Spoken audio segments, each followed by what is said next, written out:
నమస్తే, welcome to our channel. ఈరోజు వచ్చేసి మన ముందు శేఖర్ భాష గారు ఉన్నారు. ఆయనతో మనం మాట్లాడదాం. నమస్తే అండి, ఎలా ఉన్నారు? ఇది మీరు ఎప్పుడు లావణ్య గురించే బ్లేమ్ చేస్తూ, లావణ్యనే పాయింట్ ఆఫ్ చేస్తూ తన గురించే మాట్లాడుతూ ఉంటారు. సో అసలు ఎందుకు తన మీద అంతా మీకు కోపమా? నేను మాట్లాడకపోయినా లేదు కాదు. ఇప్పుడు చూడండి, నేనైనా స్టార్ట్ చేసినా మీరే అడుగుతారు. ఇక మీరు కనిపించినట్టు ఫస్ట్ టాపిక్ అదే వస్తుంది. సార్ మీరు అడిగారు కాబట్టి పాపం మిమ్మల్ని సంతృప్తి చేయడానికైనా సరే 2 మాటలు చెప్తాను నేను. ఇవాళ చాలా మంది లేదు అదే తీసుకురావాల్సిన సందర్భం కూడా వచ్చింది. ఎందుకంటే నేను నాకు తెలిసి ఒక వారం 10 రోజుల గురించి అసలు ఈ టాపిక్ గురించి మాట్లాడలేదు. ఎందుకంటే ఎప్పుడైనా నేను వచ్చి మాట్లాడడం కూడా కాదు, ఎప్పుడైతే ఆవిడ మీడియా ముందుకు వస్తుందో అప్పుడు ఆటోమేటిక్గా ఛానల్స్ అందరూ వచ్చి నన్ను అడుగుతారు. సో ఏంటి కదా అని చెప్పి నా అభిప్రాయం అడిగినప్పుడు నేను చెప్తా ఉంటాను.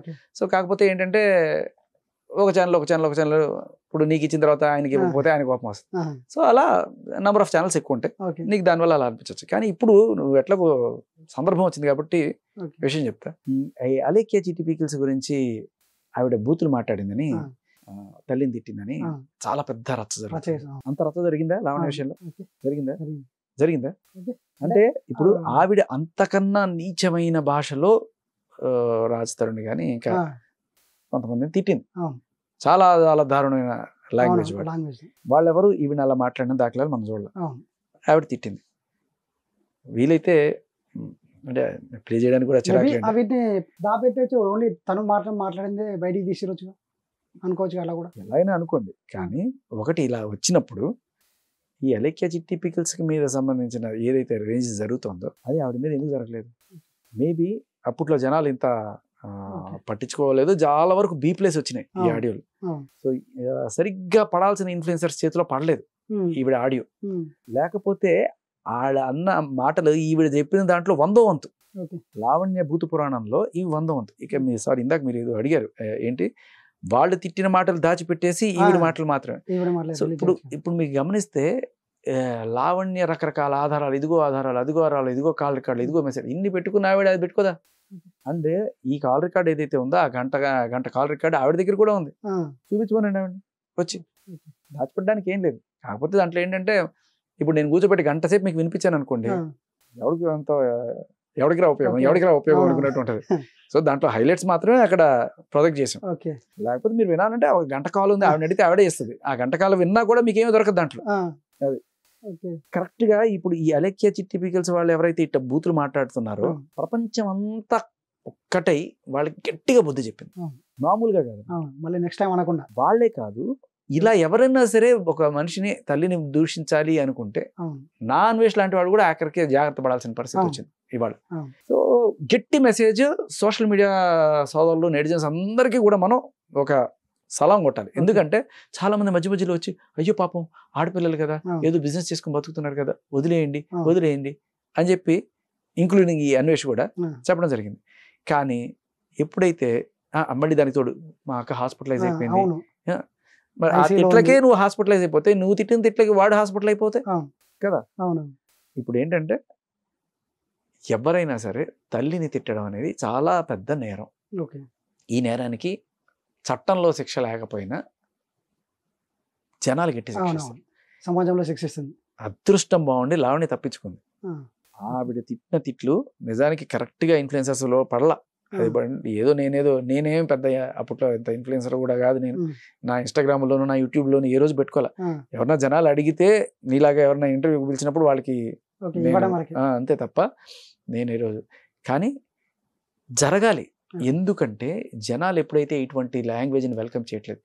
ఆవిడతో పాటు ఒక లాయర్ వచ్చి కూర్చుంటాడు, ఆయన ఏమంటాడు, ఆడవాళ్ళు బూతులు మాట్లాడకూడదా? ఆడవాళ్ళే కదా, ఎవరు మాట్లాడకూడదు బూతులు. ఇవాళ పోసాని మాట్లాడిన లోపల ఉన్నాడు కదా. ఎవరైనా సరే, ఆ లాయర్ అయినా సరే, ఎవరైనా సరే బూతులు మాట్లాడితే వాళ్ళకి నెటిజన్స్ గట్టిగా బుద్ధి చెప్తున్నారు. అది త్రుటిలో తప్పించుకున్నారు వాళ్ళు. బట్ ఈ అలేఖ్య పికిల్స్ రేంజ్లో కనుక అది అయ్యి ఉంటే మాత్రం ఈవిడ తిట్టిన దానికి 100ంతలు తల్లిని తిట్టింది. డైరెక్ట్గా అంటే చాలా పాలిష్డ్గా, సంస్కారవంతంగా నేను చెప్తా, చాలా దరిద్రమైన భాషలో మాట్లాడింది ఆవిడ. నీ తల్లి ఎంతమందితో సంసారం చేస్తే నువ్వు పుట్టావురా అనే మాటని చాలా దరిద్రమైన భాషలో మాట్లాడింది. అటువంటి మనిషిని ఇప్పుడు ఈ ఎలక్కి చిట్టి పికిల్స్ చేస్తున్న వాళ్ళని ఒక 100 తిట్లు తిడితే 1,00,000 తిట్లు తిడతారు. అది వెళ్ళాల్సిన వాళ్ళ చేతులు పడాలి. నాకు తెలిసి మేబీ మీరు అడిగిన మీరే దగ్గరుండి పాపం రాగానే నేను కదా ఆవిడ మీద మీరు పగబట్టినట్టు. యాక్చువల్గా ఈ క్వశ్చన్ ఎందుకు అడిగానంటే, మీరు అది సి టీంకి అయితే ఎలాగుందో మాకు కూడా ఈ టీం కావాలని చెప్పేసి మీరు పోరాడుతున్నారు కదా, దానికోసం ఈ క్వశ్చన్ అనేది రేజ్ చేయడం. మంచిది. ఇప్పుడు ఇలాగే ఎప్పుడైనా సరే ఇలా అడగడం వల్లే నేను చెప్పాల్సి వస్తుంది తప్ప నేను ఏవి అదే పనిగా ఇదిగో హీ టీమ్స్ కోసం పోరాడినట్టు ఇలా నేను అరెస్ట్ చేయండి అని చెప్పి నేను ఏ రోజు పోరాడలా. ఆవిడ చేసిన పాపాలకి ఆవిడ ఖచ్చితంగా పోద్ది, దాంట్లో డౌటే లేదు. ఎందుకు మరి ఇంత మీరు మళ్ళీ అడిగి మళ్ళీ తెప్పించుకుంటారు టాపిక్. సో ఆవిడ ఏంటంటే బేసికల్లీ తల్లిని తిట్టడం అనేది ఎవరు తల్లి తిట్టినా, నాకు అలెక్కే చిట్టి పిక్స్ తిట్టినా లేకపోతే లావణ్య తిట్టినా ఎవరైనా సరే తల్లిని తిట్టడం అనేది చాలా నీచమైన ఇది. అమ్మా బాబు నీకు ఆ సంస్కారం నేర్పించకపోతే ఇవాళ ప్రపంచం నేర్పిస్తుంది. ఇంకొకసారి మేము ఇలా చెయ్యమండి అని చెప్పి నేను అలా తిట్టనని చెప్పి ఆవిడ కనీసం రియలైజ్ అయింది. ఏ రోజైనా లావణ్య వచ్చి అలా రియలైజ్ అయ్యి నేను ఇంకెప్పుడు తల్లిని తిట్టను, ఎవరి తల్లిని తిట్టను కదా. సో అది తేడా. ఇప్పుడు మీరు హీటింగ్ కావాలని చెప్పేసి అన్నారు కదా, సో హీటింగ్లోకి రీసెంట్గా మనకి ఇక్కడ ఆంధ్రాలో కిరణ్ అనే ఒక వ్యక్తి భారతి గారిని చాలా మాటలు అన్నాడు, చాలా అంటే దారుణంగా అన్నారు. అసలు అది మాట్లాడాలని కూడా చాలా దారుణంగా ఉంటుంది. అట్లాంటి మాటలు మాట్లాడి అలాంటి వాళ్ళు కూడా మీ దగ్గరకు వస్తే సపోర్ట్ చేస్తారు? ఖచ్చితంగా చేయండి. అటువంటి వాళ్ళ పని పట్టడానికే షీ టీమ్స్ ఉన్నాయి. ఓకే, కానీ పవన్ కళ్యాణ్ని లేకపోతే రాజ్ తరుణ్ని ఆర్ఎల్స్ ఎవరైనా సరే ఇప్పుడు ఈ అలెక్కి చిట్టి పికిల్స్ ఎవరైతే ఒక అబ్బాయిని అలా పచ్చిబూతులు తిట్టారో వీళ్ళని సపోర్ట్ చేయడానికి ఏ టీమ్స్ ఉన్నాయి? వెళ్ళి సార్ ఒక అమ్మాయి నన్ను తిట్టింది సరే పోరా అంటారు. సార్ ఒక అబ్బాయి నన్ను తిట్టాడు సరే ఒక అమ్మాయి వెళ్తే రండి కేసు బుక్ చేస్తూ ఉంటారు. సో ఈ తేడా ఉండకూడదు. మగాడైనా మనిషే, వాడికి లేడీస్ ఎలా అయితే గౌరవంగా బతకాలనుకున్నారు వాడికి కూడా తన సొంత గర్వంగా ఆత్మగౌరవంతో బతికే హక్కు ఉంది. ముందు వెనక చూడకోకుండా మగాడే అదవా మగాడే తప్పు అని చెప్పి డైరెక్ట్గా ఇప్పుడు మొన్న ఒక ముగ్గురు సొంత పిల్లల్ని తల్లి వేరే రిలేషన్ అక్కడ ఫస్ట్ ఎవరి మీదకి వచ్చింది తెలుసా డౌట్? వాళ్ళ ఆయన మీద. బయటికి వెళ్ళారు. తప్పు చేసినా చేయకపోయినా బై డిఫాల్ట్ ఇప్పుడు స్టోటపురం అలాంటి చోట్ల ఎక్కడైనా దొంగతనం జరిగింది అనుకో ముందు వెనక చూడకుండా ఆ దొంగలందరూ పట్టుకొస్తారు. వాడు చేసినా చేయకపోయినా ఆ ఊళ్ళో ఆ కులం వాళ్ళని కూడా పట్టుకొచ్చారు. అలా బేసికలీ మగాడు అంటే బై డిఫాల్ట్ వాడు చేసి ఉంటాడు. ఆడది అంటే అయ్యో పాపం ఇక్కడ చేసింది ఈవిడే పట్టుకొచ్చింది ఆయన. మొన్న సింగర్ పోతే ఆయనే పాపం పోలీస్ స్టేషన్కి ఫోన్ చేసి సార్ మా ఆవిడ రెస్పాండ్ అవ్వట్లేదు మీరు ఏమైనా వెళ్ళి చేయండి. పోలీస్ వెళ్ళేది మొత్తానికి ఆవిడ సేవ్ చేసి హాస్పిటల్లో చేర్పించారు. దాని తర్వాత ఈయన పోలీస్ స్టేషన్ పట్టుకెళ్ళారు. అంటే బై డిఫాల్ట్ మగాడే ఏదో చేసి ఉంటాడు. మగాడిని ఒక దొంగలాగా చూసే ఒక వ్యవస్థ ఇవాళ మన కర్మకి తయారైంది, మనమే తయారు చేసుకుంటాం. సో దీన్ని ప్రక్షాళన చేసుకొని మళ్ళీ మగాడు ప్రతి మగాడు ఎదవ కాదు, మగాడికి గౌరవంగా బతికే హక్కు ఉంది అనేది మనం ప్రూవ్ చేయడం కోసమే ఈ హీ టీమ్స్ కానీ దానికి సంబంధించిన కొన్ని రైట్స్ కానీ మనం డిమాండ్ చేస్తాం. ఇప్పుడు హీ టీమ్ పెట్టాక దాన్ని కొందరు దుర్వినియోగం చేసుకునే వాళ్ళు కూడా ఉంటారు కదా. మళ్ళీ షీ టీమ్స్ లో దుర్వినియోగం చేసుకునే వాళ్ళు లేరా? అదే ఇప్పుడు దీన్ని కూడా చేసుకుంటారు. 498 ని దుర్వినియోగం ఇప్పుడు షీ టీమ్స్ లో ఎవరో ఒకరు దుర్వినియోగం చేస్తాను షీ టీమ్సే తీసేద్దామా? 498 సరే 99% దుర్వినియోగం అవుతుంది. అది అరాచకమైన చట్టం. అటువంటి చట్టాలు తీసేసినా తప్పులేదు.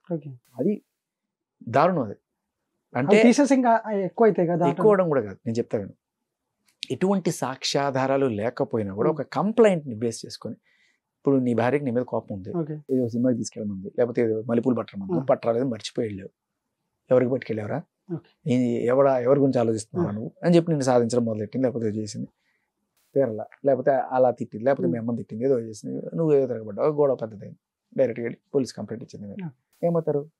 ఏ సాక్ష్యం అక్కడ లేకుండా నేను తీసుకెళ్ళి నీతో పాటు మీ అమ్మని మీ చెల్లెలు ఎవరన్నా ఇంట్లో ఉంటే చెల్లెల్ని ఇలా ఒకప్పుడు 16 మంది మీద కంప్లైంట్ 16 మంది పెద్ద ఫ్యామిలీ మొత్తం తీసుకెళ్ళిన పరిస్థితులు కనబడతాయి. ఇంత దారుణమైనది అంటే ఏ ఆధారం లేకుండా జస్ట్ కంప్లైంట్ ఆధారం అంటే నేను ఆడదాన్ని నేను కంప్లైంట్ ఇస్తే అది నిజం నమ్మేసి తీసుకెళ్ళిపోతారు. బై డిఫాల్ట్ నువ్వు మగాడు కాబట్టి నువ్వు చేసే ఉంటావు అనే కోణం ఏదైతే ఉందో అది తప్పు. ఆధారాలు ఉంటే ప్రైమా ఫేసి ప్రాథమిక ఆధారాలు ఉంటే అప్పుడు నువ్వు బుక్ చేకేసి ఏ ఆధారాలు లేకుండా జస్ట్ ఏదో తాడు బొంగరం లేకుండా ఇదిగో పెళ్లి ఫోటో కాబట్టి వీడియో చేశాడు, ఇదిగో మేము ఇద్దరం కలిసిన ఫోటో కాబట్టి వీడియో, అది చాలా తప్పు. అటువంటి సెక్షన్స్ అటువంటి సిస్టమ్ ఉండద్దు అనేది పాయింట్. బట్ షీ టీమ్స్లో అలా కాదు. షీ టీమ్స్ ఏంటంటే వీళ్ళు నన్ను వేధిస్తున్నాడు, నన్ను పీడిస్తున్నాడు, ఈ టీజింగ్ లేకపోతే ఇలాంటివన్నీ షీ టీమ్స్లో వస్తాయి. అలాగే హీ టీమ్స్లో జనరల్గా ఎలాంటివి రాబోతాయంటే ఈ అమ్మాయి నన్ను ఈవ్ టీజింగ్ చేస్తుందని ఎవడు కేసు పెట్టాను. కానీ అమ్మాయిలు చేసే తీరు ఎలా ఉంటుందంటే నేను చచ్చిపోతా నన్ను ప్రేమించకపోతే, నీ పేరు రాసి చచ్చిపోతా, లేకపోతే నీ మీద కేసు పెడతా, నువ్వు నన్ను రేప్ చేసావని కేసు పెడతా అని చెప్పి ఇలా రకరకాల బ్లాక్ మెయిల్స్ ఎమోషనల్గా వాళ్ళకి చట్టంలో ఉన్న ఇవన్నీ కూడా యూజ్ చేసుకుని బెదిరించే వాళ్ళు చాలా మంది ఉన్నారు. ఇలా అలాగే పెళ్ళి అయితే 498 పెట్టేవాళ్ళు. వీళ్ళ నుంచి రక్షణ కోసమే ఇది తప్ప ఇటువంటి దరిద్రులు ఎవరైతే అమ్మని తిట్టేవాళ్ళు వీళ్ళు ఉన్నారో వాళ్ళని ఏ రకమైన కనికరం అక్కర్లేదు, వాళ్ళకి ఏ రకమైన సపోర్ట్ మేము చెయ్యం. ఇంకొకటి మీరు బెట్టింగ్ యాప్ విషయంలో శ్రీ విష్ణుకి అండ్ సో విష్ణుప్రియకి అండ్ టేస్టీ తేజకి సపోర్ట్ చేశారు అంటే అలా మన గొప్ప పని చేశారు అనేసి సపోర్ట్ అంటే విష్ణుప్రియ చేసింది కరెక్ట్, టేస్టీ తేజ చేసింది కరెక్ట్ అంటే సపోర్ట్. నేను వాళ్ళని తీసుకెళ్లి స్టేషన్లోనే కూర్చోబెట్టాను. స్టేషన్లో కూర్చోబెట్టి ఏం చేశారు అని ఇన్ఫర్మేషన్ ఇప్పించడం ద్వారా నేను ఏం చేశానంటే ఫస్ట్ అసలు ఈ కేసు మొత్తానికి ఇప్పటిదాకా ఇంతమంది 25 మంది మీద కేసు పెట్టారు, 20-30 మంది దాకా కేసు పెట్టారు కదా, ఇప్పటిదాకా ఎంతమందిని స్టేషన్ తీసుకొచ్చి ఎంక్వైరీ చేశారు చెప్పండి లెక్కండి. విష్ణుప్రియ, టేస్టీ తేజ, తర్వాత ఆవిడ పేరేంటి శ్యామల, ఇంకెవరు వచ్చారు రీతు చౌదరి, ఇంకెవరు వచ్చారు టేస్టీ తేజ కూడా టేస్టీ తేజనే నేను తీసుకొచ్చాను, ఇంకెవరు రాలేదు.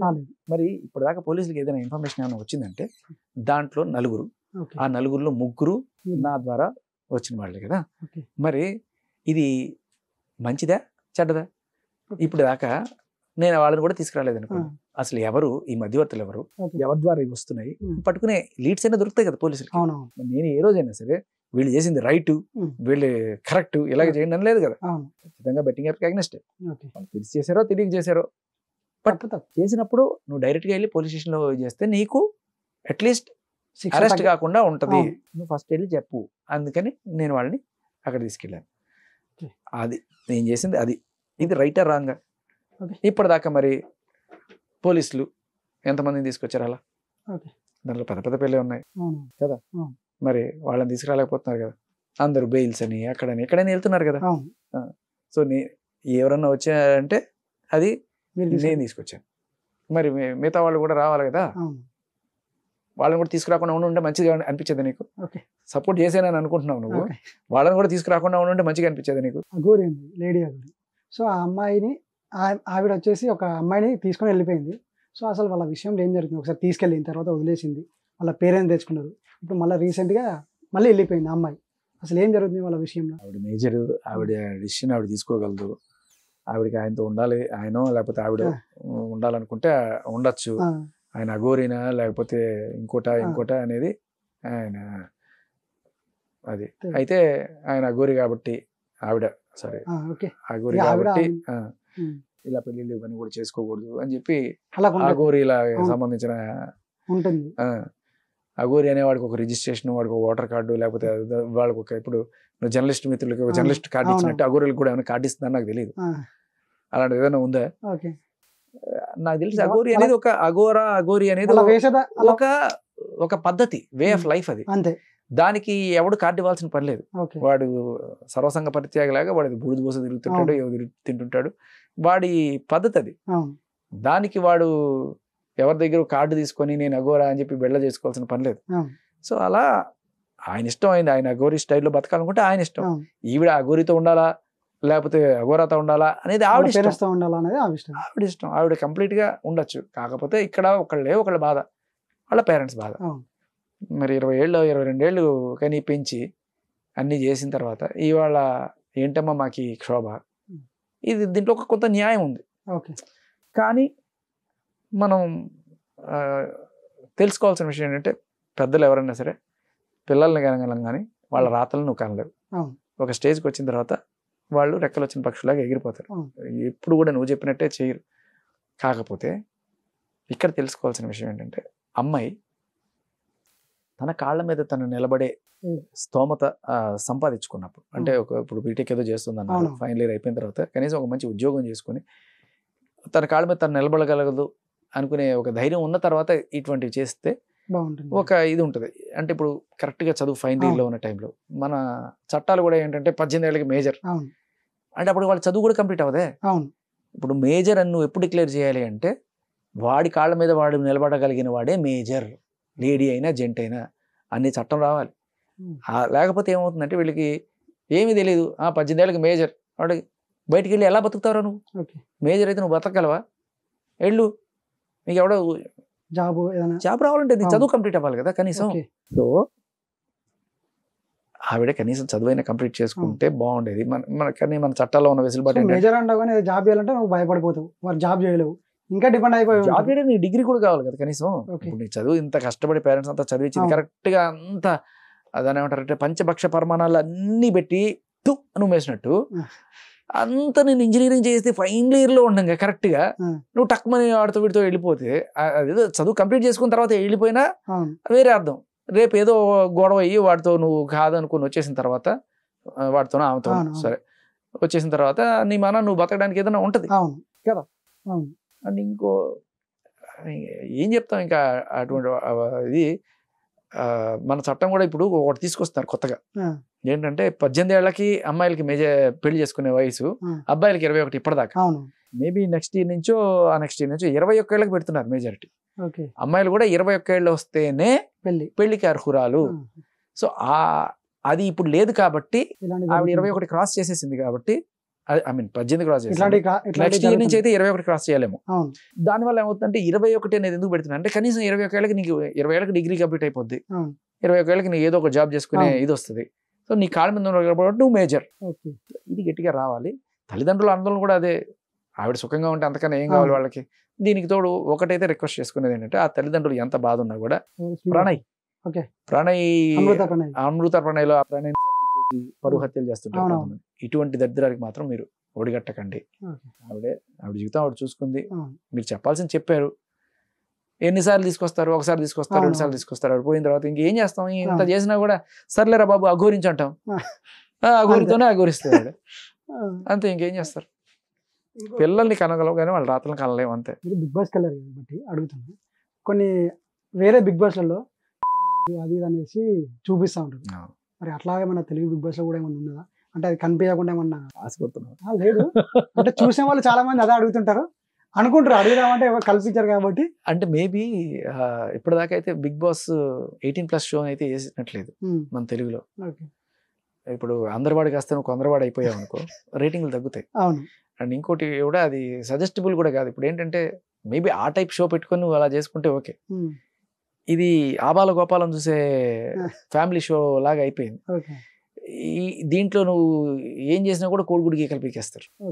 ఎస్పెషల్లీ మన తెలుగు వాళ్ళకు ఒక సంస్కారం, సాంప్రదాయం, కల్చర్ ఇవన్నీ ఇన్ని దరిద్రాలు ప్రపంచంలో ఉన్నా కూడా మన బిగ్ బాస్ ఇంకా కాస్త సంస్కారం ఉంది. అంటే కొన్ని జరిగినాయి అనుకోండి, ఉద్దేశండి. బట్ వాళ్ళతో కంపేర్ చేస్తే మనం బెటర్ గానే ఉన్నాం. అది మరీ ఆ దరిద్రం అయ్యో బాబు ఏంట్రా బాబు ఇది అనిపిస్తుంది. మరి మీరు అది ఇక్కడ మీరు ఆశపడుతున్నారో లేదో తెలియదు, బట్ నాకు తెలిసి రాకూడదని నేను కోరుకుంటున్నాను. అలా వచ్చినా కూడా మన వాళ్ళు హర్షించరు. గట్టిగా తిరుగుబాట్లు గట్టిగా జరిగి గట్టిగా ఇప్పుడు జస్ట్ ఆ లెక్క చిట్టిపికేసి చిన్నదానికే మన వాళ్ళు రాద్ధాంతం చేస్తుంటే అట్లాంటిది ఇక్కడ చూపిస్తే రచన అవుతుంది, రచన మూలం అవుతుంది.